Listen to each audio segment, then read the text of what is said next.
بسم اللہ الرحمن الرحیم۔ عائشہ رضی اللہ عنہا سے مروی ہے، کہتی ہیں کہ مجھ سے سوال کیا گیا، رسول اللہ صلی اللہ علیہ وسلم اپنے گھر میں کیا عمل کیا کرتے تھے؟ کہنے لگی، آپ بھی ایک بشر تھے، کپڑے کو پیوند لگاتے، بکری کا دودھ دوتے اور اپنے کام خود کرتے۔ ابو نضر عوفی سے مروی ہے، کہتے ہیں کہ میں نے ابو سعید خدری رضی اللہ عنہ سے رسول اللہ صلی اللہ علیہ وسلم کے مہر کے بارے میں سوال کیا تو کہنے لگے، آپ صلی اللہ علیہ وسلم کی مہر نبوت آپ کی پشت پر ابھرے ہوئے گوشت کی شکل میں تھی۔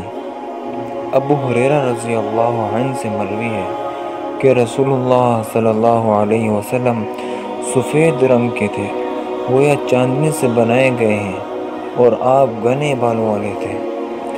عبداللہ بن عباس رضی اللہ عنہ سے مروی ہے کہ آپ صلی اللہ علیہ وسلم ایسی چال چلا کرتے تھے جس سے پہچانا جاتا کہ نہ تو آپ عاجز ہیں نہ سست۔